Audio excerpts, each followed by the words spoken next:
In this video, I'm going to be describing every single city I've connected to by car. But this also has a strict cutoff in a sense that if I were between two cities, but not directly, it doesn't count. Like any of the Northeast Corridor cities to Boston aren't going to count because I didn't go there directly.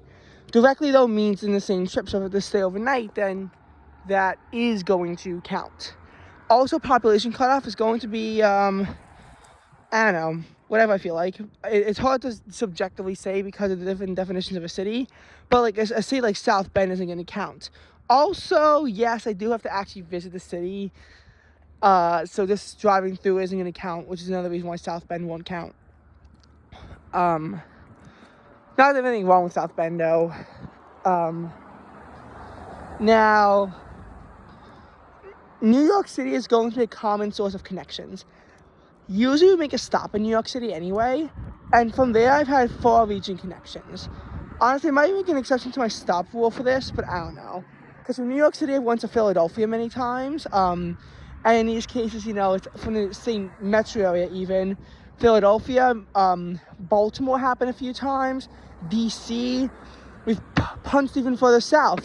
Richmond was one, even to like Orlando and Jacksonville. So that is a pretty long stretch. And from New York, we can go the other way. We can go up to Hartford. We can go to, have we been to New Haven actually? I don't know. We can go to Providence, Boston. We can go to Portland and Bangor. I've been on I-95 pretty much the whole way from Bangor, Maine to Daytona Beach, Florida. And from there, I've been on the entirety of I-4, although I haven't been to Tampa directly from New York. I was in Tampa from Orlando, but Orlando's the first I've actually ever on a drive to now via bus transportation, not even car transportation. But buses count. So that's an example of you know, a direct visit, but like I can't say Orlando to Bangor because that obviously was not going to be on the same trip. I think also I can count Manchester, although I will say that what you have to be careful of is how many stops you're making on the way back, because at some point you're just going so far out of proportion. But I mean, there's no rule that explicitly forbids that, so I think it's fine. But I have on I-95 pretty much almost all the way from Bangor to Daytona. There were some holes in my I-95 experience. You know, you have some weird maneuvers through there. Like it wasn't on I-95 between Wilmington and Bristol, save for a small part of I-95 I was in the city limits of Philadelphia itself. That's again the only big hole I could think of, although it is most of I-95 in Pennsylvania and about half of I-95 in Delaware. So it is a somewhat significant chunk of I-95. Also, there were probably parts of it in Massachusetts I wasn't on because going through Boston, I-93 would take you there. I-95 actually goes around the city of Boston, doesn't go in. But not too much stuff to go on there. And that's how I get most of the cities from New York. But New York would also count to other cities such as Chicago. How would Chicago count? Because our camp went to Chicago. That's how it counts. And yes, there was a sleepover there. Also New York to Pittsburgh. New York to the Hampton Roads area. Although you gotta be very careful because most of them are out of Williamsburg, which is not actually that major of a city, to the ones that we went to. So I'm reluctant in counting them because at that point our base of operations was actually set somewhere else. It's not the same as in like a stop anymore. It's like a change from a base of operations, which makes me hesitant to officially declare it that. But from New York, I haven't really been anywhere further south than Orlando or further west than Chicago via car. Other important corridors, though, are New York to Toronto, New York to Montreal, and around those corridors, but not as many as you might think.